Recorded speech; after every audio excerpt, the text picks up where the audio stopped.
So earlier today, we discussed about the unfortunate separation that went down between Destiny and Melina and the unfortunate end of their open marriage due to the fact that Melina left Destiny for, another guy that she feels is much more compatible in her eyes, much more personable, has much greater, bigger personality, and has stricter standards than what Destiny has provided for her. Even though Destiny is a millionaire, and the new guy she's with, she's a bit decent, he's a bit average, when it comes to money and expertise and all that stuff.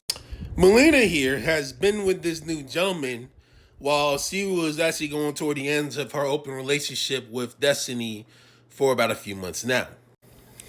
And to recap, basically Destiny told one of his friends up in the Reddit that when he visited Sweden the last time, which I think is a bad idea, they should actually talk basically like on virtual and Zoom over the phone, in my opinion. Basically, the homeboy gave Melina the ultimate either divorce Destiny, or, if he does not, he'll threaten to literally off himself or delete himself if he refuses to get out of that open marriage, as well as all these other 20 other abusive, narcissist, manipulative stuff than what he has done. And that's what triggered the whole ordeal. Now, here's my issue with this whole ordeal. Melina, the new guy that you're literally with right now, you can't encourage the new man to literally get therapy based on all the stuff that he done did. Have you warned him about therapy numerous times really over the past 2 months? Based on what Destiny is actually explaining, you're dealing with somebody that is extremely, extremely toxic as well as narcissistic. Let's take a trip down memory lane based on within a good friend of mine here.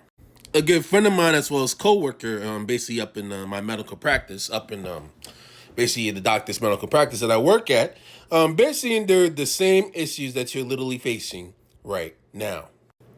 My good friend and former manager, basically used to have an ex that she shared 2 children with. They met years after she graduated from college. She got her undergraduate degree. If I'm not mistaken, she got her undergraduate degree up in public policy. They first met in high school. They're clearly of the same age. Things got literally hot and heavy, so much so that she ended up getting pregnant with their first child in 2012. Later giving birth to their son, their first child, a son, in 2013. That's when he became a little bit controlling, he became narcissistic, and he became a bit immature. 5 years later, they welcomed the daughter, later building up a family of 4. Things literally came to a head around the time of lockdown during COVID in 2020. Around the time when New York City was literally fully locked down, and I was literally up in DC, literally studying for PhD program, PhD candidacy at the time. Basically, the friend as well as her then boyfriend at the time literally had a heated argument to the point where it literally became physical and then became a domestic dispute and then being domestic violence. And ever since then, they split permanently. Police got involved, NYPD got involved, so much so that she literally ended up having to put a restraining order against him literally in New York State courts. And ever since then, he never made the effort to see both his 2 kids. Never even had the nerve to literally bother visiting his son or even visiting his daughter. And what makes it even worse is that he never signed his name on both birth certificates of his own 2 kids. So whenever my friend Lily made the effort, man, my friend and her family did everything they can to actually try to seek child support to Lily aid in her 2 children that they birthed together, that they were literally trying to sort of co-parent and actually seek child support with. You know what I mean? Technically with the New York State, because he did not sign the birth certificate of his 2 children, they're not able to actually dock him for child support at all, leaving her to literally fend for herself and her 2 children, and actually have to take hardcore full responsibility and to raise those 2 kids all by herself, being a hardcore single mom by force. And you wonder why the syndrome in them mainly come to form. One of the big reasons why. Strong independent don't need a man. I don't need a man. Fortunately, she's living with her parents, who's able to assist her two children.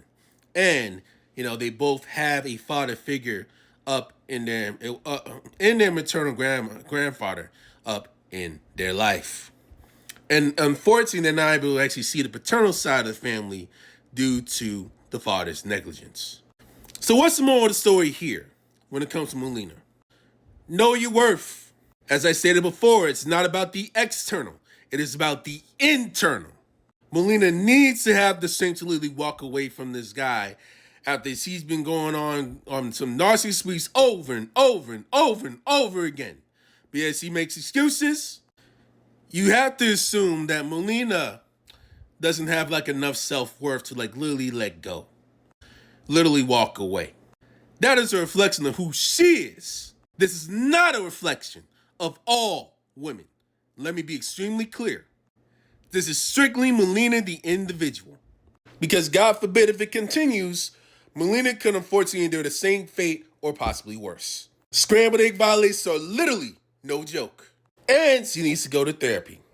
And to the ladies that are literally watching this clip, if you're literally looking to see it on TikTok or YouTube, know your self-worth, know your value. Don't begin with people, man or woman, who is not as fully psychologically healed as possible. And as for Destiny here, homeboy dodged a bullet, thank God. And as I've stated before, please state your standards on what you expect from the very beginning and lay them all down packed. Make sure you get your foundation literally set up if you choose to commit to a relationship with a woman that you date. And don't be kissing ass to her demands. Be reasonable, be fair, absolutely. But don't be literally trying to kiss ass and literally trying to suck up to her if you're not comfortable. And yes, I understand there's got to be some compromise involved. But you have to make sure that you make the decision that's going to be beneficial for the both of y'all. And also understand, to add another thing, Melina is 25 years old. She's getting into a stage where she's trying to mature much more and more and have that growth up where her brain is starting to be fully formed and fully mature. I witnessed a lot of women within that age, really up in college, make some very immature decisions, especially when they relationships. And I've dealt with immature women literally up in that caliber that make some indecisive stuff that don't even want to be complimented at all. Very deep insecurities right there.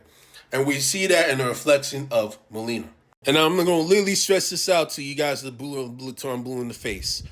Please go seek therapy. Please go speak with a professional therapist or a mental health consultant to actually just vent out basically what you're feeling, what you're concerned with, so that they'll be literally able to actually deliver a strategy towards you and basically try to come up with some good ideas of what steps you need to take moving forward. It's not about, I'm going to be venting all day and that's basically they'll let you walk. No.